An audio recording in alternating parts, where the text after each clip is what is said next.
Hey guys, this is your host Aaron here with my little prologue, and this week we are taking on one of the most maligned films of the last decade, one I was even a little leery of taking on. Just a few short years ago, one of DC's most famous characters was finally given the big screen treatment in Martin Campbell's Green Lantern. Ryan Reynolds wasn't the problem here, in my opinion, but it still shot a bullet into his career that only Deadpool might finally be able to save. I don't know if it was too much or the story just didn't connect or whatever, but it was not a success and has been ridiculed for years and years and years. Now, there are two ways we could have done this one. The first is to do what 100 podcasts have done before us, make a complete mockery of the first one and just have fun. The second option is to try to take the property and its characters seriously and see where we can go with it. We chose option 2. There's a lot of diehard fans of this series. Haven't they already been through enough? Really? This is a tough one, guys. I gotta be honest with you. This was a really tough episode. And for people oblivious to the property, no worries. I'm right there with you. I don't know nothing about Green Lantern except for this movie. But thankfully, we had 2 fans along with us that make up for my transgressions.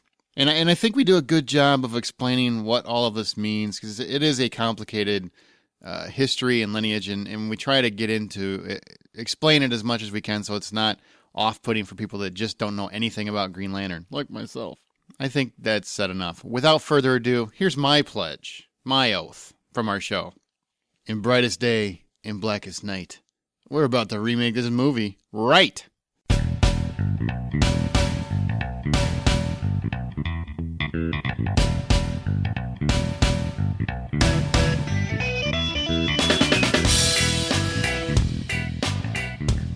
Hello, my fellow cinematic architects, and welcome to Remake This Movie Right. We are a member of the Hollywood Outsider Network. Listen to episodes of Remake This Movie Right on iTunes, where reviews are appreciated.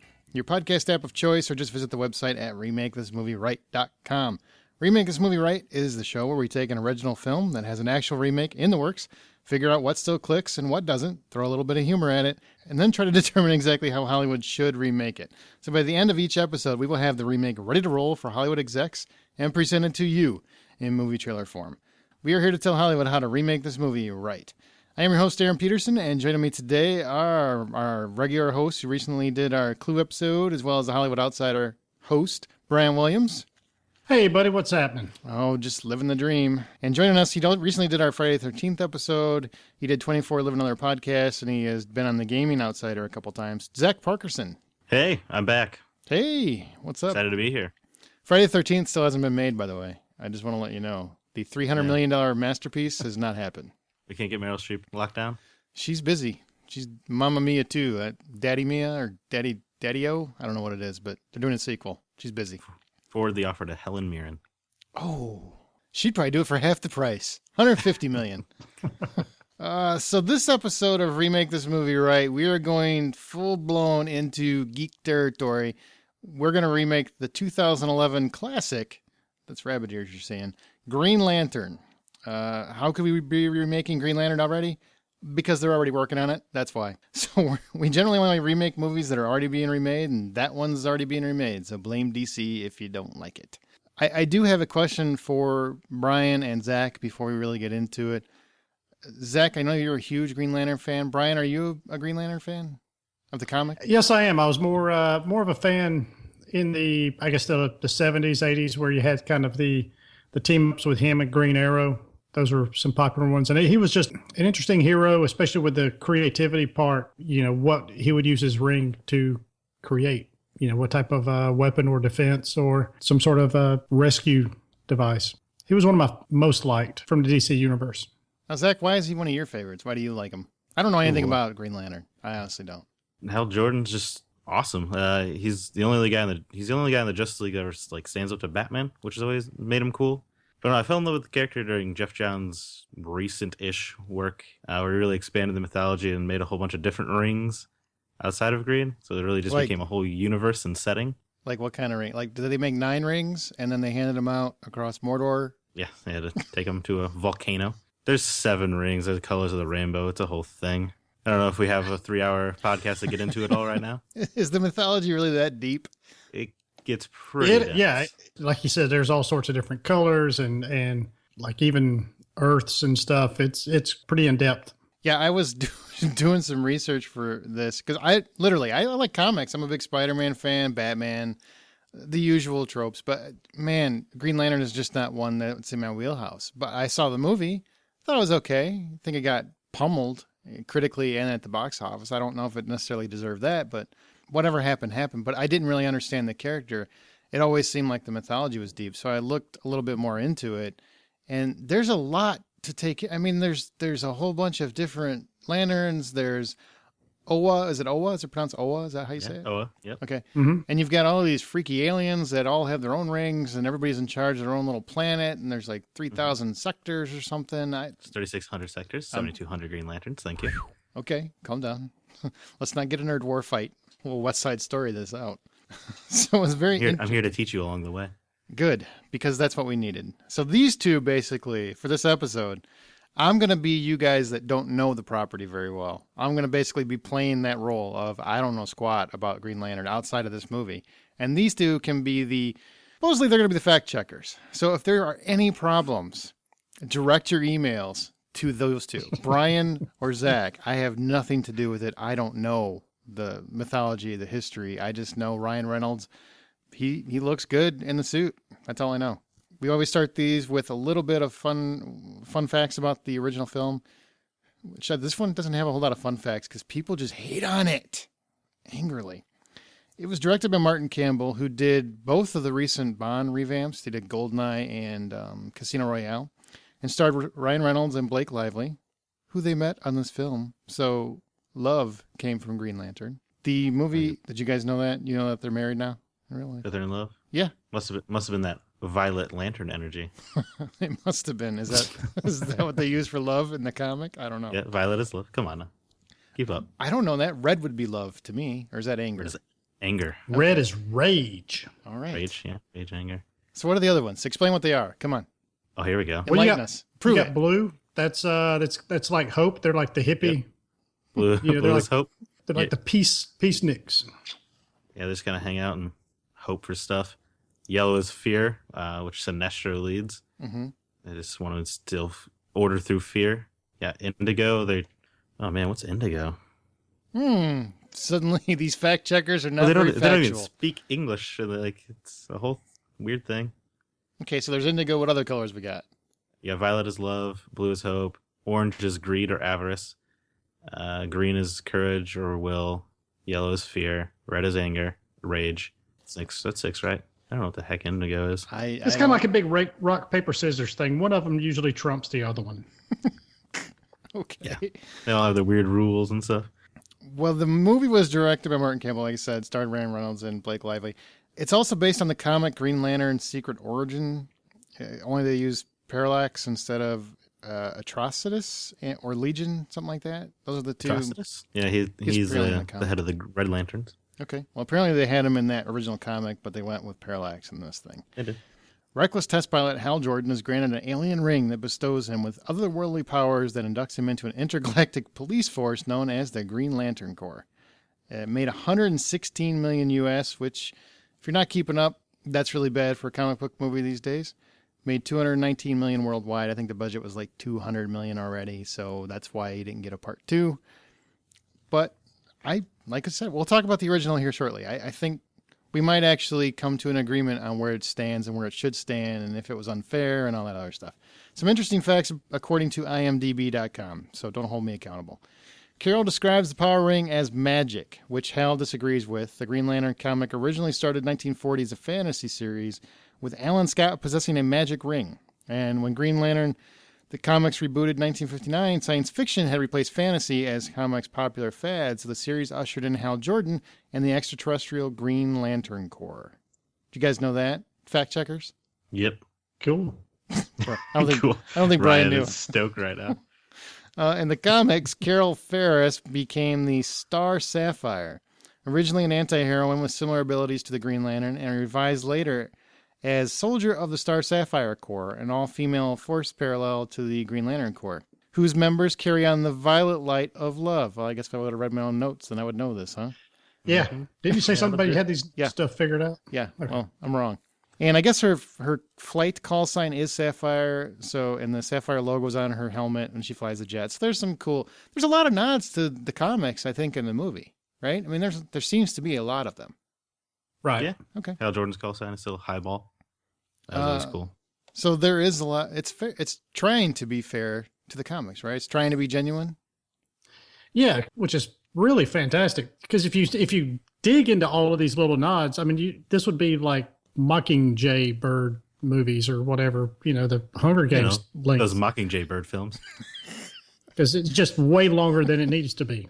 All right. Well, the late 1950s, early 1960s Green Lantern comic book characters were based on movie actors of the time. Hal Jordan and Carol Ferris were based on Paul Newman and Elizabeth Taylor. And Sinestro and Hector Hammond were based on David Niven and Burl Ives. I thought that was a kind of a cool movie fact. You just said a lot of names that I don't know what they mean. These are people that were probably around before you were born. Yeah, they were. Most of them were dead before he was born. That's probably true. The Green Lantern uniform was portrayed in computer-generated imagery. This was a creative move by the filmmakers who wanted the uniform not to be a real cloth outfit, but an energy construct generated by the Lantern power ring. Notably, the comics originally started with Hal Jordan having an actual uniform, but it was later amended. When it comes to that uniform, what did you guys think? Did they make a good choice, bad choice? Oh, I know it caught a lot of grief. Or, you hear a lot of people talking bad about it, but I personally like it. Really? I thought, yeah. I couldn't stand it. For me, it's just I like the idea that the uniform doesn't appear unless he's got the ring turned on, so to speak. So it makes sense that the mask, the uniform, the ring, the other powers, it all revolves around that ring and the lantern that powers it. So it just makes sense that this should kind of have some sort of pulsing light and just look like it's got energy running through it. To me, it makes total sense. I think personally, it looked good. It sure as heck looked good on Ryan Reynolds. Well, maybe a lot of things look good on Ryan Reynolds. Yeah, this is true. This is an unfair advantage. It was a good idea to represent the ring as the uniform, but it's horrible execution. It just looks so hokey every time. Unless he's like flying in space, surrounded by other CG. Like when he's in his apartment, though, looks awful. When he's in his apartment, it did look weird. When he's just hanging around and he's playing, I got to recharge my ring, which they could have done a better job explaining that because that looked very odd. Recharging the ring? Yeah, recharging the ring. They didn't really explain it. When it was in the CGI worlds, then it made sense because everything's computer generated there. Everything is everything except for Ryan Reynolds and Mark Strong's face was computer generated. It looked like. Yeah. It just sticks out a lot. Martin Campbell heavily criticized the studio for hacking the film to pieces during the editing process, which he claims resulted in the omission and alteration of numerous elements, which would have made the movie a little better. Really, Martin? I mean, the script wasn't that great either. Yeah, unless there's like 60 minutes missing or something. I don't think there's much that could have really connected the pieces better. All right, well, here we go. We're going to get into the actual movie. Remember, if you have your own pitch for this remake or you have questions or thoughts on the episode, or you got a better cast in mind than what we come up with, email us, remakethismovieright@gmail.com. It's remakethismovieright@gmail.com. Let's take a listen. Compassion. What? Sorry. Compassion. Indigo's Compassion. Wow. It was bugging me. I guess so. I kept looking at the Green Lantern things in my room and tried to remember, and it worked. Well, I'm glad you finally found some. Good for you. Yeah. All right, so here is a little clip from the 2011 film Green Lantern. Hey, Carol. It's gonna maybe do a little flying today. What do you think? I think you're late. Yes, but that's only because I slept in. I used to sleep in, then I turned 11. Let me give you a little heads up. I've gone up against these sabers all week, and they have smoked me every time. There isn't anything you can do that they can't do better, faster, and without disappointing women everywhere. I think we both know that's not true. This is exactly why I didn't want you for this. My father did, and I would have gone with Jensen. I'd have gone with Jensen too, but unfortunately he's busy not being good enough. Now, I got to be honest, that's a great scene. I don't care what anybody says. I laugh so hard, so hard. Also, the scene right before then when he's running out of the room with the girl, he's like, there's water in the tap. Make yourself at home. Let's talk about what we do love about this movie. One of the things when you're talking about the original, because we're going to be remaking it, we're going to go, and we'll probably be approaching the remake a little different than we do other remakes. We'll get there when we get there. But we have to look back at the original, what we liked about it, what we didn't like. And when it comes to this one, it is, I don't know, is hated is that the right word? I mean, it seems like in geek culture, it is frowned upon heavily. Pretty derided, yeah. Yeah. It's probably down there with Catwoman on the grand scale. Now, why do you think that is, being a huge fan of it? I don't know. It isn't the greatest version of a Green Lantern movie you can imagine, but it's not the worst. It felt like somebody was trying. It felt like they were trying too much. That was the problem. So what worked for you? Like, as you watch it as a fan, when it's over, what did work? A lot of the action was cool. Training in the Green Lantern Corps was a little rushed. I don't know. I do like Ryan Reynolds in most things. The character he's playing is not really Hal Jordan. I still didn't mind watching Green Lantern or Ryan Reynolds be a Green Lantern. Why? What do you mean isn't Hal Jordan? I think Hal Jordan is more arrogant and cocky, but not as humorous. Not in a funny way. Yeah, and I think that was kind of the thing that I had with him was that Hal Jordan is very confident and egotistical, and I didn't, I just kind of felt maybe Ryan Reynolds was a little more cowboy than, I don't know, tough guy. He just seems not really that flippant. Yeah. As far as what works, I mean, Sinestro to me was fantastic. As far as I'm concerned, if he's in the remake, they just need to recast him. Yeah, Mark Strong was pretty perfect as Sinestro. And it would be hard to top. The space scenes in backgrounds and a lot of that stuff looked fantastic. I like the costume. I'm sorry, that worked for me. Zach, anything else you love? I mean, yeah, Sinestro is great. I like Michael Clark Duncan as Kilowog, but that's not going to happen again. He passed away, for those that aren't aware. Somebody's like, why can't they? Because he's dead. Yeah, he's pretty dead or died. I mean, I like the look of Oa. Like, I liked anything in space. I didn't like what they did with Parallax. Horrible, but wasn't it just a giant cloud? Kind of like Galactus. Yes, it was very much like Galactus. Yes, like galactic diarrhea, maybe. Like it's very similar. Giant floating cloud of brown. Yep. Lead him to the sun, then the cloud will go away. Apparently, that's how we solved this problem. Yeah, pretty easily too. Yeah, it really was rushed. Yeah, he just darted at him and screamed an oath, and it worked out. Come on. Well, I got to be honest. As somebody that doesn't know anything about the character other than, I walked into the movie wanting to see a Ryan Reynolds movie. I rewatched the movie, obviously, for this podcast. It's not awful. I mean, a lot of people hate it. I don't think it's awful at all. I think Ryan Reynolds is actually pretty good. But I'm saying that not knowing the actual comic character. Like, from what it seemed to be presented to me, he seemed like a good fit. I enjoyed watching him. I thought he was fun. I thought he didn't... he starts off cocky, but he does try to be more heroic as the movie goes on. I don't think he's a perfect choice, but I think he did a fine job. And I think Mark Strong was great, like you both said. And I actually like Blake Lively. I thought she was fine. Not fine. I thought she was good for what she was trying to do. If there's more to that character that I'm not aware of, then maybe that's where people take issue with her, but I didn't have that. In the lore, I thought the lore is really interesting. Like, as they try to explain the world and the Green Lantern Corps and all, the thousands of these guys that are running around in little green suits saving the world, their worlds. I thought that all that stuff was very interesting. It was very good. So yeah, maybe more time should have been spent on that. Maybe. Yeah, it took a while to get Hal Jordan as a Green Lantern. It did, but I guess we can segue right into what doesn't work. What doesn't work for the movie? I said I like the lore, but I also think there's just way too much of it. There's too much going on. They made like an economic lesson out of this. I mean, it's so thick on detail that the plot it like collapses under the weight of itself. And I think that's what the problem was. You've got like 2 or 3 villains. You've got all this stuff going on. I mean, and it's basically an origin story, but you really don't even get time for him to learn how to do anything. I mean, when he does his training thing, it's like he does a couple things, says he's kind of scared, goes back home. And that's really what the training montage was. Yeah. It just, I thought that was really kind of a problem. Too many pieces and the puzzle just never came together. Yeah, there's just too many characters. You had Sinestro, you had Hector Hammond, you had Hector's dad, you had the whole thing going on with Carol, you had Parallax showing up. It's too much for the first introduction to this expansive universe. Shouldn't they have had just one villain? Like maybe Hector Hammond, he seemed like he was I don't even know if he really was a villain because he was kind of possessed and then he kind of went by the wayside for the giant cloud monster. In the comics, is Hector Hammond like a bigger deal? He has history with both Hal and Carol. He has no connection with Parallax though at all. So they didn't need to connect those two characters. You could have just had a movie with either Hector Hammond as the bad guy or Parallax. And Hector seems like the right kind of choice for a superhero just starting off, to just have him deal with that for a movie. Mm-hmm. And then you can just have him like be training and like you could deal with Carol that way. The whole Parallax wrecking shop of the Green Lanterns, That didn't need to be in the first movie. All right. Brian, is there anything else that doesn't work for you?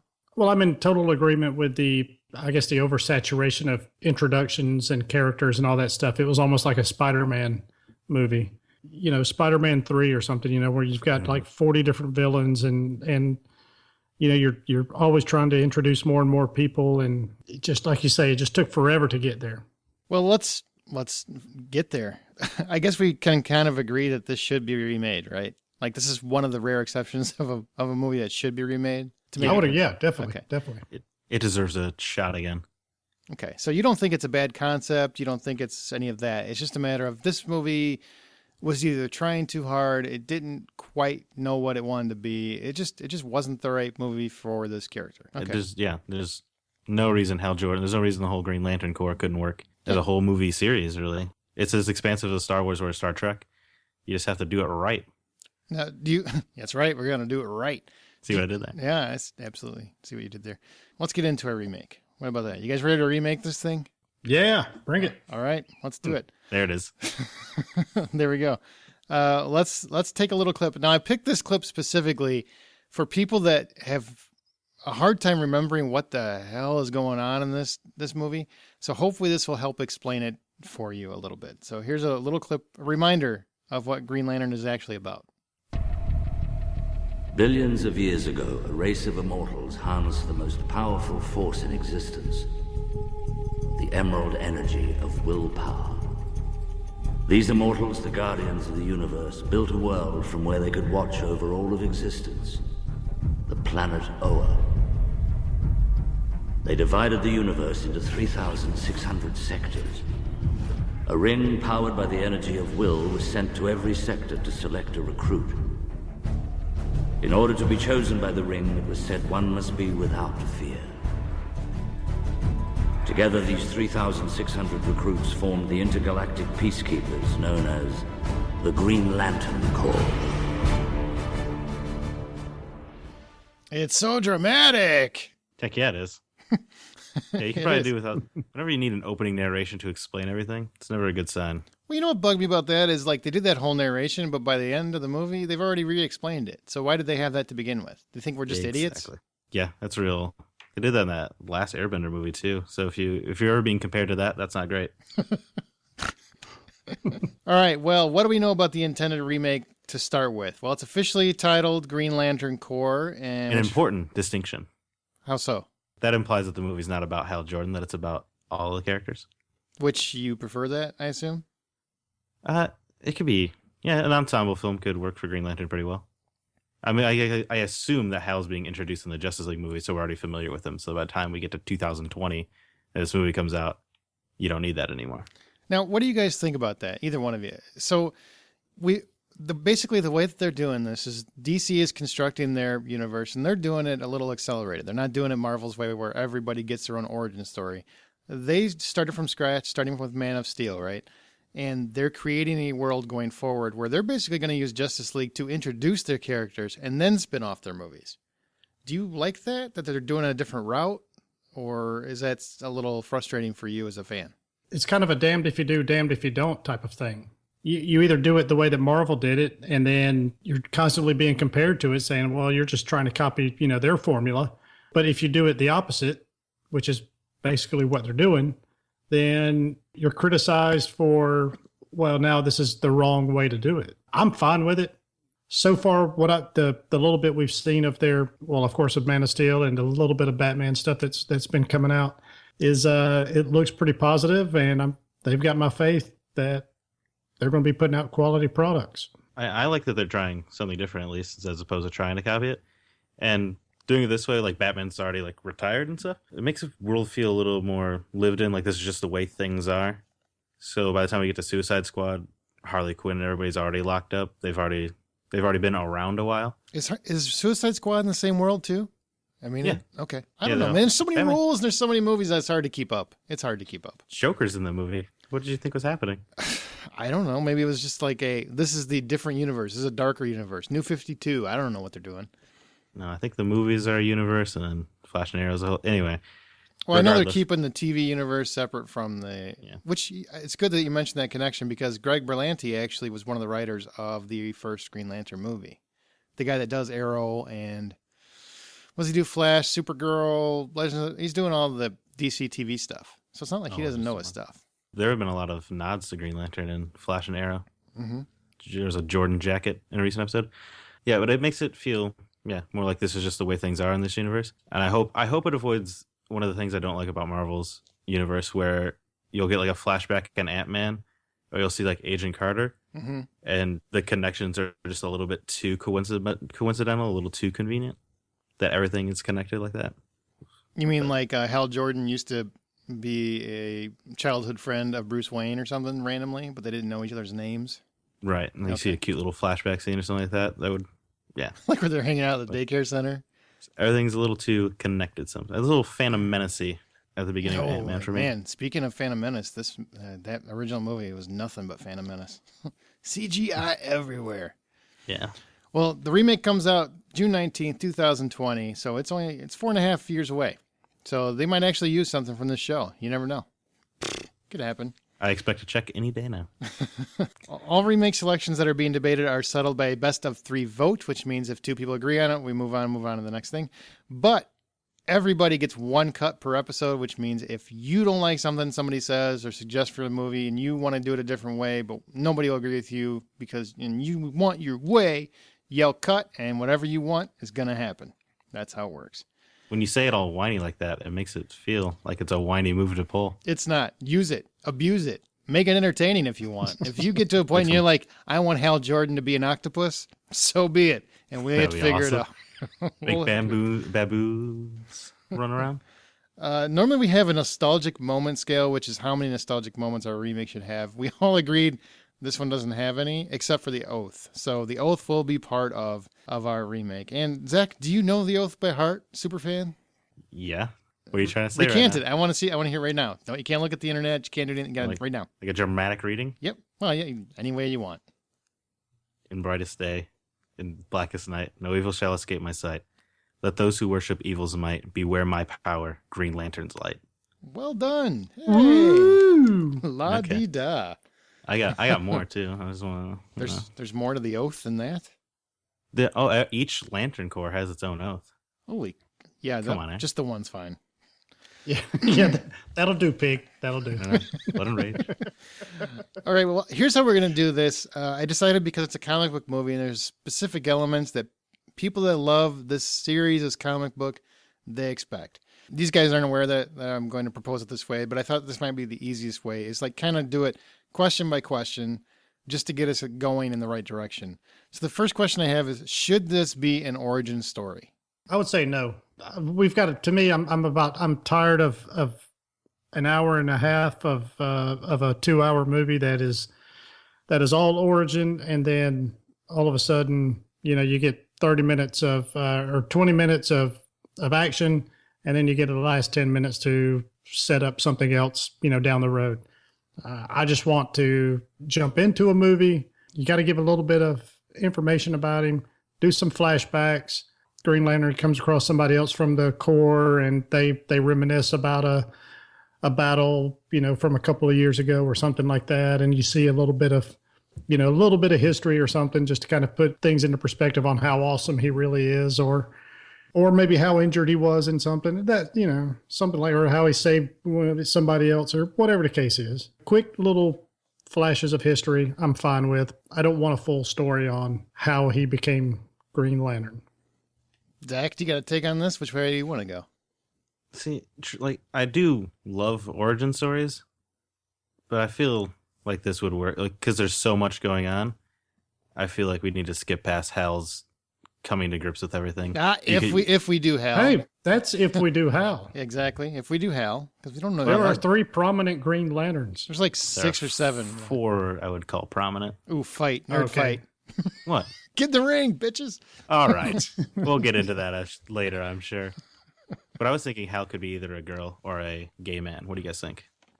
Can we get there? That was a joke. Why are you trying to make nerds mad? Of which you Yeah. are one, by the way. I Yeah, think we all everyone are. else is gonna get mad. If we're I think doing a it's fun. podcast, you're automatically a nerd. If you're listening to one, you're also a nerd. Just so you know. Just letting you know. That's how it works. Anyway, you need to expedite the origin process. You could just have a conversation with somebody in passing about how great Hal is as a Green Lantern. I'm with that. I'm actually okay with even... Man, you could even redo the same intro. Just don't regurgitate it throughout the movie. Like, if you want to do that intro, and then leave it. Because it does explain everything, right? The one that we just heard? It gives a very good background and sets up a lot of stuff that you don't have to figure out later. Unfortunately, they spend probably 45 minutes worth of stuff explaining it down the road. Which I already knew because you told me at the beginning. Because you told me in 2 minutes at the beginning of the damn movie. All right. You could even have it be the library of Oa. Somebody's reading up on the history, like a new Green Lantern's reading up on the history. And you could learn about Hal and the great things he's done, and then he could show up and do something. That's good. That's good. Yeah. Like, is he reading it out loud, or do we have to follow? Like a new Lantern is reading it, and then you can hear all these great struggles of the Green Lantern Corps. You could hear about Hal, and then like Hal could show up in the flesh, and like the new recruit could get excited about it. I like that. So that's how we introduce our movie. I'm on board. That's 2. You like that, Brian? I'm down with that. I'm down with that. All right. Well, if Brian's down with that. I don't know what that means, but it sounds good. It sounds southern and gross. So who are we going to have for our Green Lantern? Do we have one? Do we do like what DC is going to do with multiple ones, or do we focus on one? How would you guys, you're the super fans. Ideally, what do you guys prefer? You can each take a crack at this. I would use an ensemble. I would use Hal as a leader of whatever group we're following. I would use that new recruit character, and you could just make them up. We could be like the audience entry point character. Okay. You could have John Stewart in there, who's another Green Lantern of Earth. You could have Kyle Rayner, Guy Gardner, if you want. Or you can throw in some aliens for some flavor. You could have like Tomar Ray, who is the weird bird fish guy in the first movie. Is that who that first guy, or the guy that was with Michael Clark Duncan's alien? He was the one that first spoke to Ryan Reynolds. Yeah. Okay. Super. He's a nice one. Kilowog, if you want to throw him in the mix. Okay. What about you, Brian? How do you want to do it? Look, I would say focus on John Stewart. Maybe as far as Hal Jordan, I don't know, maybe he's passing the torch, maybe he's retiring, maybe he's injured. There's some kind of way you can kind of explain him not being around, or at least being around very much. John Stewart was a backup at one time. Technically, he was even the backup's backup. He was like third string Green Lantern. He was Guy Gardner's replacement if he got injured. Right. I mean, which is kind of got to suck. Like, things have got to be really bad now if these big green guys are calling on me. But yeah, he's DC's first black superhero in an industry that's very whitewashed. I think this would be beneficial on so many different levels. I think the potential here is just enormous. Are you trying to make a politically correct superhero movie, or you think he's the best hero? Justin over here. I'm trying to do both. So you think John Stewart is the best Green Lantern? He's as good as Hal Jordan as far as I'm concerned. I don't know if he's the best, but I think he's equal. I feel a fight coming on knowing that one. Yeah, no, I've thought about this a lot because I always thought John Stewart would be good in the Justice League movie because there are 7 of them and they're all going to be white. So it'd be nice to have a black guy there. Mm-hmm. But I just love Hal Jordan so much as a character that it's hard to let happen. What's the difference? Because somebody like me, I don't know the difference. What's the difference between John Stewart, other than the fact that one's white, one's black? What's the difference between the two? Isn't that always the difference, Aaron? It is, apparently. John Stewart doesn't. He, for one reason, he's like, I'm not even going to wear a mask. I'm just going to let I'm just going to let it all hang out. He's got a little bit more of a chip on his shoulder, I think, than Hal Jordan. A little bit. As a matter of fact, Hal Jordan, at least in the comics, didn't even want it. When they said, hey, we're going to pick him, he said, oh, hell no. Yeah, he's probably good enough, but I don't like his attitude. And they're like, well, doesn't matter. We're picking him anyway. And he eventually changes his mind on him. What if you have John Stewart as in the same group and he could be like the headlining character, but because Hal and John, like when they're first meeting and stuff, they butt heads a lot. That could be good for a movie, like have the 2 leads. It's like Merton Riggs now. Now I'm on board. A little bit. Yeah, a little bit like kind that. Of, yeah. A little bit. Yeah, like a little like bit. Lethal Weapon, but with green rings in space. I would watch that. I would. Now you got me on board.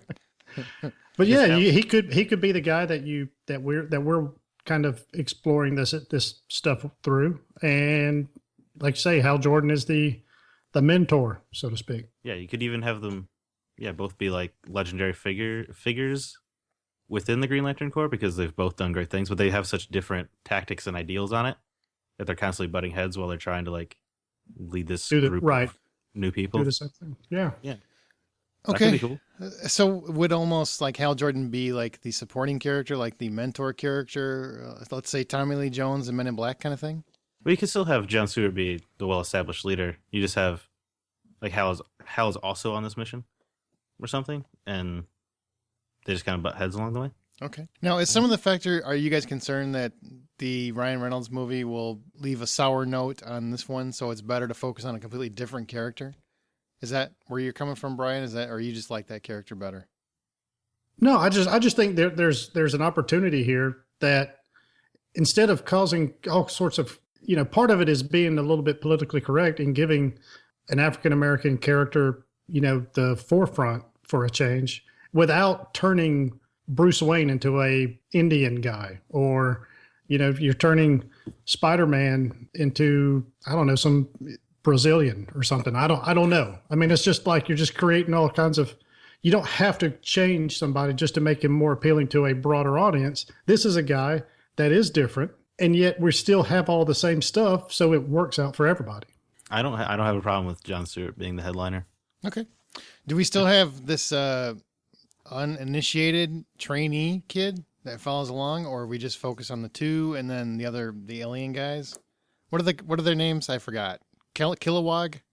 Tomar Ray and Kilowog. So those two guys, and then Hal and John, or do you still have the guy introducing the trainee? I think the trainee is good. Like it could be a mission that they're all embarking on, and the trainee is learning and seeing these two different legends of the Corps butt heads along the way. All right, so basically, I'm with him. I'm with him with that. I like that. I like the entry. Just let me throw this out there real quick. What if we view this through the eyes of Tomar Ray and Kilowog as they're observing these two legendary Green Lanterns butt heads? How would you do that? In a way, almost that like C-3PO and R2-D2, where we really kind of follow them throughout the 6 movies.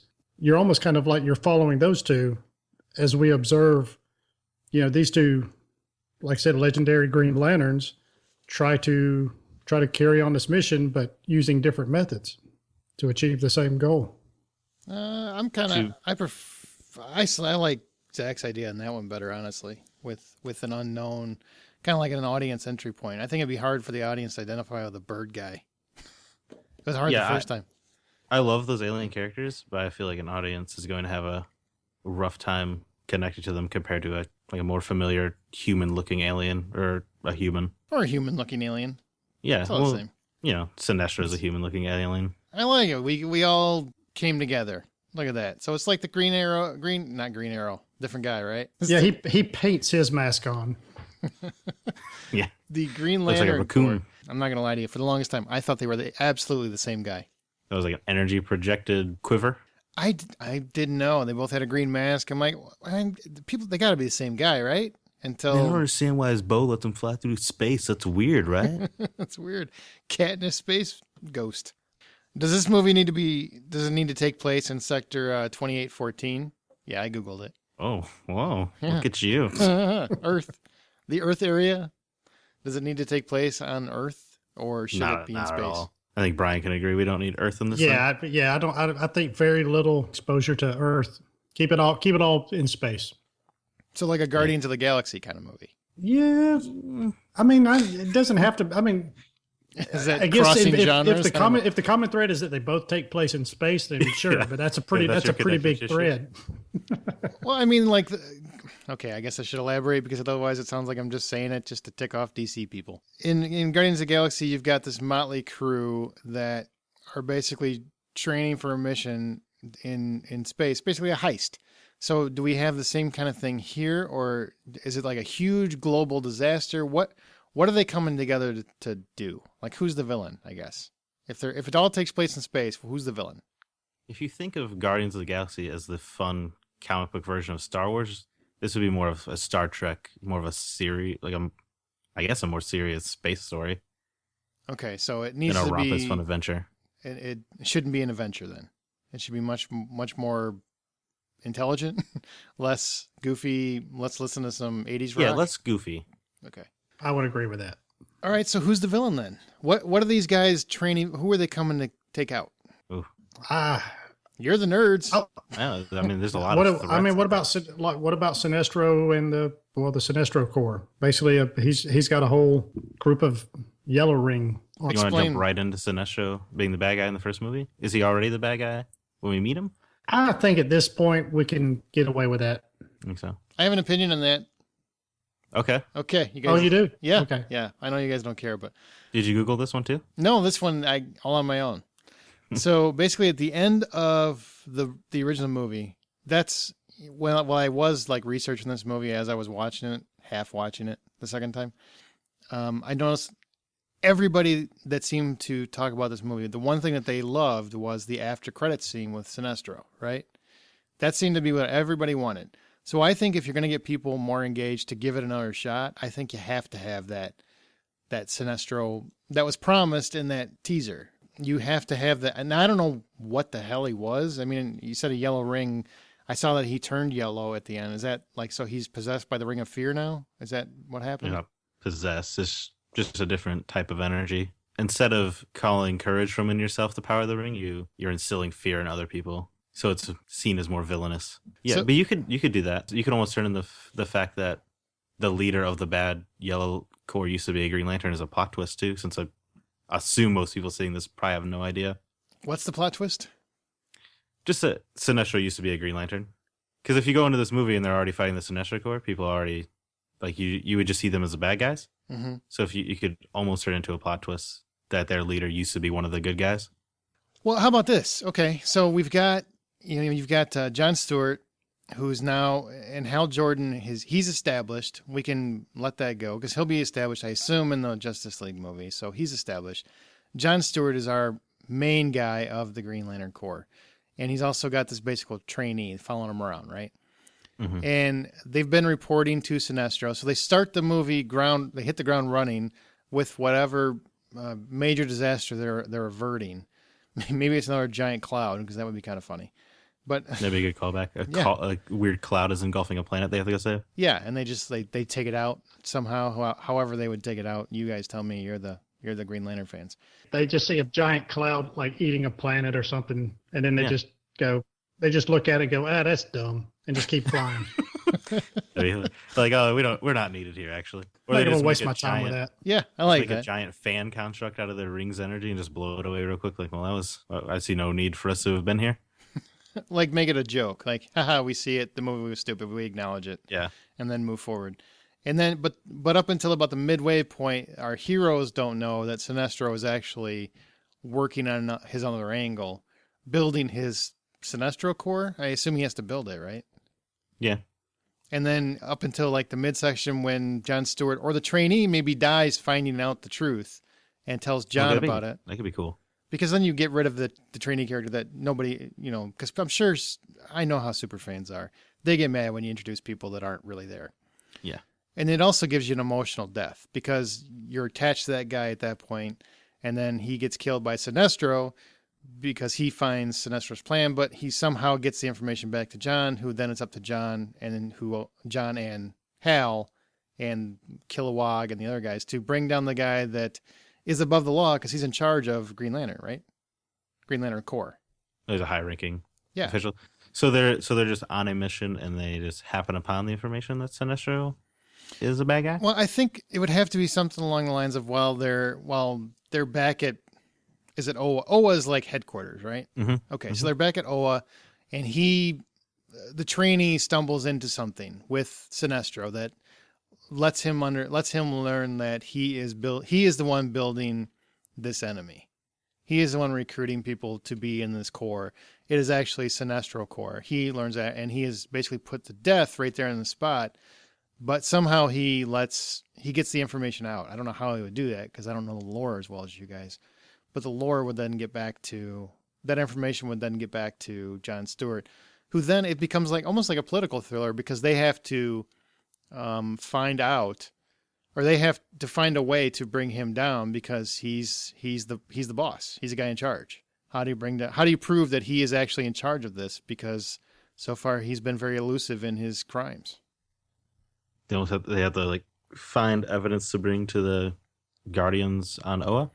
Yeah, so they would have to, and I'm sure there would have to be some action set pieces in order to do that. Of course. Yeah.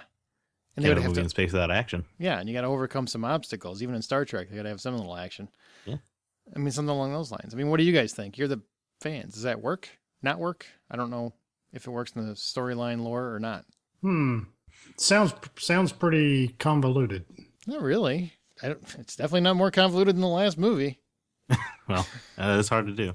But that's a pretty high bar to. Well, I guess let me put it in layman's terms. Okay, so this is based on everything you guys have decided, and then what I'm pitching here is you've got this opening where you have a kid, a trainee, a Green Lantern, not a kid, but a young man who's training to be a Green Lantern, and he's reading from history books in the Oa library, which I do like that. That's a pretty cool concept.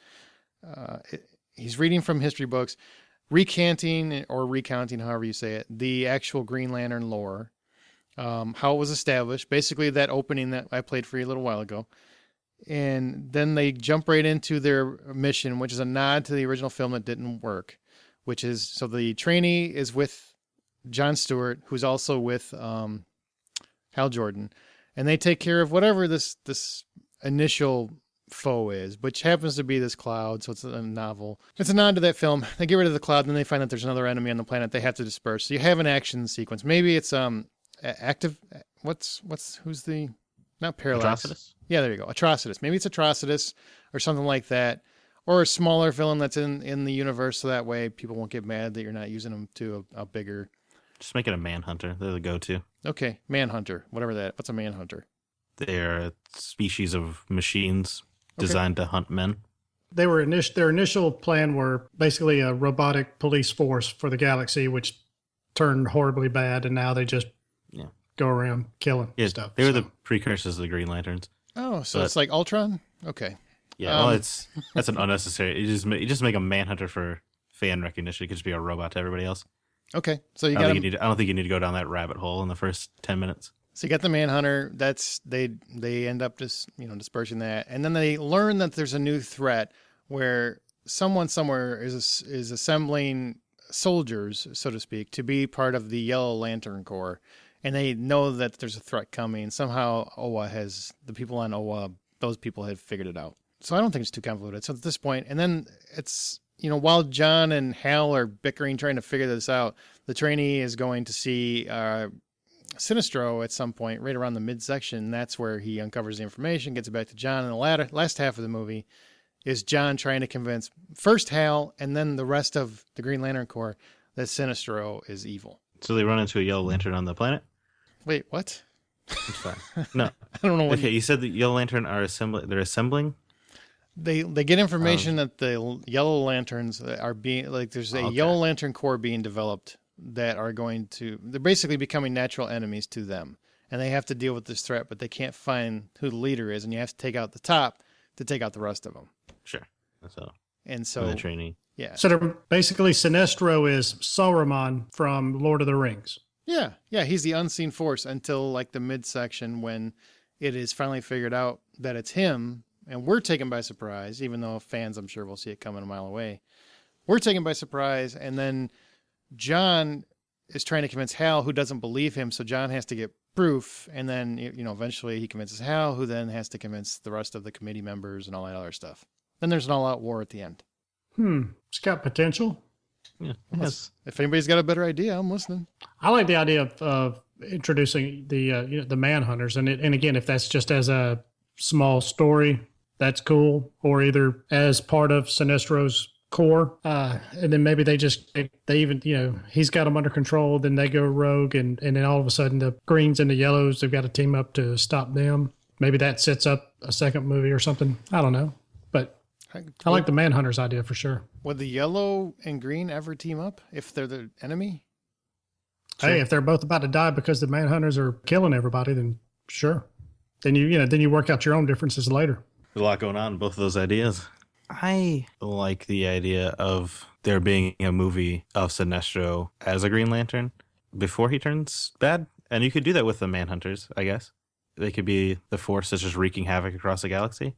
Sinestro could just forge the yellow ring on his own. He doesn't need the Guardians like he does in the movie.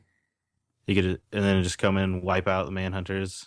Everyone's alarmed that he had to use the power of fear to destroy them, and he gets exiled. And in the next movie, he would have built up the Yellow Lantern Corps. But are these Manhunters, because it sounds very, very close to Age of Ultron, honestly. Is that a little too close to that?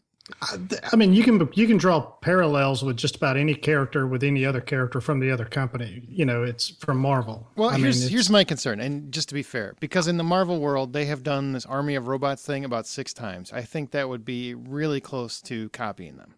I mean, if you get into the history, if you did go down into the history of the precursors to the Green Lanterns and going rogue and stuff, that could be cool. Because Ultron was just one AI that got out of hand and infected and built his own robots in Wakanda or wherever the heck he was. Whereas the Manhunters were built by the Guardians before the Green Lantern Corps, and they were kind of a secret for a while until they got out and started destroying everything. And then it could also really establish that the Guardians aren't all powerful and all knowing, and they have their own fallacies as well. It could be cool. So you prefer the idea. So Brian prefers giant robots. I prefer the other end with where you've got Sinestro going bad. So you're suggesting have the Manhunters be the actual villain, the foe, but basically Sinestro at the very end, he's exiled and becomes Sinestro that assembles this Yellow Lantern Corps. Yeah, I think so. The end of the film. I think as an audience, you need time to learn about Sinestro and respect Sinestro before he goes bad, because he did a lot of good stuff as a Green Lantern. He believes in the Green Lanterns. He just doesn't think they go far enough. So I think you need to really establish his ideology, and he has a bit of a bond with Hal Jordan because they both buck authority and stuff like that. Eventually, while Hal is joining, so I think you kind of give him that. Well, I see where you're coming from. I don't agree with you, but I see your motivation. Yeah, give him a bit of sympathy, and then you also have sympathy for Hal when his brother in arms and former mentor does go too far and stops a Manhunter, but does it in a way that isn't okay. Can we still tie that idea about the trainee that gets killed? I'm really stuck on that now. Yeah, we can do that. Yeah, how would we do that? Kill the trainee. Yeah, it would just be closer to the end instead of in the middle. Oh, you know what? You could make it when he's using the power of fear and going crazy and killing all these Manhunters and destroying everything.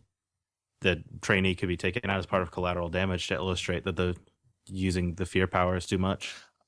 Or you could use that as the cohesion for Hal and John, where they're bickering and you know butting of heads delays their actions to where they could have saved him, and all of a sudden, while they're not paying attention or something like that, you know, recruit dude dies. I don't like that at all. I have a hard time buying heroes that are too selfish and getting people die because of their selfish argument. I'm not a fan of that. As a comic book fan, that's the stuff I don't like. I'm yelling cut on that one. I'm going with Zach's idea. I like Zach's idea better. Okay. There's that cut, son. Hey, there you go. So trainee dies in the final explosion at the end. Okay. Right. Yeah, and then they could have that debate where he says that's what they had to do to save the galaxy. Like one life isn't worth it. Yeah, it could be a whole thing. It could be awesome. And that's why he gets exiled. Right. Because he did go too far, but in his mind, he did the only option that they could have done. Right. Yeah. Ooh, I like that. And Jon Stewart is still the primary guy, but he refers to Hal. He goes back to Hal for mentorism, so to speak. John could still be the leader, yeah, and Hal could be the guy who was there first. But yeah, I like the idea of Jon Stewart being given the spotlight. That's fine. Okay, so let me recap this. Make sure I got this finally. Okay, let's do it. So we start with the trainee basically reading the history of the Green Lantern Corps. So to catch us up on what the heck this thing is. We leap right into battle with a nod to the film that flopped, which is you got the giant cloud. We end up making a joke, blowing it away, whatever. Then we deal with a real foe. It ends up being a small portion of Manhunters, maybe, like just to establish that they're a threat. Mm-hmm. Okay, and then they could be on saving that first cloud planet, and then just get a call from headquarters saying, "Oh, we have a distress over on this planet." Then it turns out to be a small pocket of Manhunters. Mm-hmm. And then that builds to find out that this is becoming, it's an army, I assume, right? Like it's right. Essentially. Yeah, and then in the course of fighting them, they could find out there are more. One of the Manhunters could make some reference to the Guardians on Oa and how they used to know them or something like that. And so they can subtly introduce the fear ring as opposed to like how it was just nailed through your head in the original movie. I mean, throughout the film, this can be established so that at the very end, Sinestro has to use it because John couldn't find a way and Hal couldn't find a way to defeat them all. Right. Even in the course of just flying around with that trainee and fighting and stuff, he could ask questions and learn about the power of fear. And they could talk about how it's too dangerous to ever use. Yeah. All right. Is there any other nods to like the comics that have to be in this one? I don't think so. Yeah, you need the oath. I mean, I think the oath at some point is a given, especially with a trainee. To me, the oath is not even so much like a nostalgic. Well, this is a nod to this is part of it. This is part of the canon. The oath will definitely make an appearance in some fashion. The only thing I want from the comics to be in there specifically is for Hal Jordan to use a big jet construct, because that was always awesome because he's a jet plane flyer guy. Pilot. Okay. There it is. Pilot? Yeah, it is. Yeah. And it was always a connection with his dad, and so that was why that contract was always so powerful. Can he wear like the aviator sunglasses? Because that's the one thing I think is very important. And he's always wearing the flight jacket underneath his Green Lantern suit. Is he really? Yeah. Every time it depowers, he's always wearing that jacket. I did not know that. That's very cool. Yeah. Okay, and the connection to the DC universe. Do we have other DC characters pop up in this at all? Cameo or anything? That's pretty dangerous considering where there's so many things being introduced. Maybe in some of the history stuff where teamed with some of Earth's greatest heroes or something like that, or it could be an offhand mark, like, "Hey, do you think we should get Superman's help on that? Like, should we call Clark up?" And Hal could be like, "No, I don't want that a-hole here right now. Maybe we can do this," like something like that. Is John the type that would make those kind of comments? I don't want to. Hal is. John would want everyone to team up and do the right thing, and Hal would be like, "No, there's no way. There's no way I'm calling Bruce right now." Bruce, the guy from daycare. I used to hang out with him in daycare. That's our odd connection. He calls him Bruce. It's a thing. All right. Well, I think that settles the movie. We've got the movie. Finally, we have the movie. Holy crap. Can you imagine how long it takes for these guys to actually crack a real superhero movie? I mean, it's funny how they could still mess up. How we just fumbled through all of this. Well, I mean, it really feels like it could be messed up pretty easy. I think people want to include so much of different things to make everybody happy. You end up throwing everything but the kitchen sink in. You got to keep it simple. Simple works. Yeah. Well, I guess we don't want another Fantastic Four on our hands. You know? Whoa, you easy killer. Easy. It's too soon for those guys. I mean, they're still trying to get new jobs. Let's be nice. So, the digital effects, I don't think you can scale those down. I think they're pretty much. They're in space, and then the costumes won't look as ridiculous if we use Brian's CG costumes. Do you want to still use the CGI costumes? Yes. Well, we know your answer. Your answer's been I think yes. If I don't say yes, Brian's going to whip out a cut, so sure. I will whip my cut out. Don't make me use it. We should say no and challenge him. Let's see if he does it. Let's see how tough he is. I say no. I think we need cloth. We need cloth. Cloth. Kind of cloth leather. Sounds like all right. Yeah, didn't sound like I am imposing my freaking Hal Jordan-esque will here and saying cut, CGI uniforms. Look at that. No unitards. All right. I want shiny suits. All right, fine. And at the very end, Sinestro is basically he's going to be our villain for our next film, right? Yeah. I think we got a movie. I would watch that movie. Who would direct it? You have an idea? I do. Kenneth Branagh is who I would pick. He'd be my first choice. Yeah, he did Thor. I know he's already done a comic book movie, but I thought he made me actually like Thor, and I thought I would never like that movie because it's not my kind of comic book movie. I prefer grounded, more realistic stuff, which is why I'm not familiar with Green Lantern that much. I prefer stuff in the really real world. Hats off to the Crow. But he also did Cinderella, which I thought was a very beautiful, fantastically realized world that I didn't think would ever be brought to life. And he did a justice to that too. So for me, he seemed like the best choice for this kind of film. That's a good idea. I'm a big fan of his. What about Jose Padilla? Who? You know Jose. Yeah, Jose we go way back. He did the RoboCop remake. It's not a startling resume. I don't know. I like the It movie. was pretty good to me. You guys like? Okay, cool. Yeah. I like Joel Kinnaman. But What do you Yeah. got? You got an option, Zach? You're the one with the cut left, so you can either agree with one of us or you can pitch your own. honestly, when I was thinking it, I couldn't think of a specific director. Anyway, Then you decide. I would go with Kenneth on those two. Sure. Okay, so we've got Hal Jordan and Jon Stewart are the two characters we're going to cast. And the one thing I want to say, this is my personal choice. Okay, I would say no love interest at all. Keep it out of Thank this. you. No. Yeah, there's no need for that. Okay, so we're all in agreement. No love So we don't- interest. Yeah, we don't need to recast Sinestro because it's just gonna be Mark Strong again.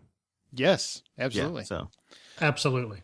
All right, and we deliberated out off the air so you guys didn't have to suffer through it. We finally came to a conclusion 15 minutes later on who our Hal Jordan and our Jon Stewart are going to be. Drum roll, please. Anyone? Okay. Hal Jordan going against all good logic and apparently going to piss off comic book DC fans around the world and especially DC brass themselves. We're going with Chris Pine. Yeah, we know he's in Wonder Woman. Don't care. It's our movie. Chris Pine is the best guy for Hal Jordan. We decided. So he's going to be it. Now, Zach, it was your idea. So who is our Jon Stewart? our Jon Stewart is David Ramsey. Who is David Ramsey? Because a lot of people are going like, what? Who's that guy? He was the black guy in Arrow. Diggle. Diggle. Diggs. I love Diggle. And believe it or not, we had a bunch of other people that Brian came up with. Good, solid actors. We didn't know their names. This guy we know and we love, so he's the perfect Green Lantern. When Brian was doing his rambling thing, it was hard to pay attention anyway. It was. We went with David Ramsey. Sounds good. Whew. I think we got our movie, guys, and I think it is time probably for a final pitch in a second. But first, we got one final clip from the movie, which I think everybody needs to hear. And you should probably have it memorized if you're going to go see the Green Lantern movie, honestly. Here's the oath. Brightest day, and blackest night. No evil shall escape my sight. Let those who worship evil's might beware my power. Green Lantern's life. Yeah, I got chills. I did. I mouthed along with it. I was very excited. I bet you Diggle does it better. I bet Diggle does a hell of an oath. All right, guys. Well, it's time to summarize our movie in movie trailer form through the vocal stylings of Wayne Henderson, available at MediaVoiceovers.com. Take it away, Wayne. I want to hear all about the new Green Lantern. Deep in the furthest reaches of the galaxy lie the heroes that stand for us all. The Green Lantern Corps has stood for centuries, protecting us from those who worship evil's might. After a seemingly unrelated attack unveils a nefarious plan by the Manhunters to overthrow the Corps, Hal Jordan enlists the help of Jon Stewart, his newly acquired student, as well as one of the greatest Green Lanterns of all in Sinestro. Together, they pledge to face the Manhunters and their quest for power head on. Can they save the universe from the greatest threat ever known? Will Sinestro be seduced by ultimate power? Most important, will evil ultimately escape their sight? In 2017, prepare for war as Kenneth Branagh brings you the comic book film guaranteed to erase your memory of Ryan Reynolds and a certain CGI suit. In brightest day, in blackest night, beware their power. Green Lantern's light. There you go. Yeah. Woo! All right, I'm Green talking Lantern. What's that? So that's what I'm talking about. Yeah, Green Lantern in space and stuff. And then Star-Lord shows up at the end, right? I don't think Marvel and DC is desperate enough for that movie yet. We should have Give it- cast Chris Pratt, since we can do anything we want, just to see if like the world actually combusts. And we would really just have to do it for that reason because he'd be a horrible Hal Jordan. Why do you say that? Everybody thinks that Chris Pratt is the best everything. Chris Pratt's great for the perfect for every role in the universe right now. Mm-hmm. He's no Hal Jordan. He's also no Indiana Jones. Just to set the record straight. Oh, high five. Internet, high five. Couldn't agree more. All right, so what do you think? Did we nail it, or do you think you have a better pitch? I know that was a lot of fumbling around trying to find the right solution, but I gotta say, man, when it's a comic book movie, there are so many people that are on your bum about getting it right. So we just didn't want to go the wrong direction, I guess. It's also 75 years of history to try to plow through and figure it out. We should have like just picked a comic book like they did and said that one. We'll do it like that. And then we'll throw a bunch of CGI in for no reason whatsoever. Okay, now did we nail it or you got a better pitch? I'm sure there's comic book fans out there that have a better pitch. Email it in. Try to keep it to one paragraph, or I will have to edit it a little bit. One paragraph is about the most we can do. Please email those to remakethismovieright@gmail.com. That's remakethismovieright@gmail.com. We might mention your pitch on the next teaser episode. Review us on iTunes. Thumbs up on Stitcher if you listen there. Make sure you subscribe to the show, because that's how you find out we have new episodes, is if you subscribe. You can remember to find Wayne Henderson, mediavoiceovers.com, Packers Fan Podcast, Under the Dome Radio, which the show is technically canceled, but there's a lot of fun episodes of that show if you want to check that out. Thanks, Dustin Baker, for our logo. And Zach and Brian, thanks for being here, both of you. Always a pleasure. Yeah, I'll be here in Brightest Day or Blackest Night. We remade this movie right. That's going to do it for this episode. Make sure you go to our Hollywood Outsider group or Remake This Movie Facebook group. We've got Facebook groups for both of those, just for movie and TV fans. Link is in the show notes. RemakeThisMovieRight.com is our website. Tweet us at RemakeRight. Go ahead, Zach. You can lead us out. And the next movie you watch, remember that it will get a remake someday, and only you can make it better. There you go, movie trailer guy. What do you want me to do in the next movie you watch? Remember that it will get a remake someday, and only you can make it better.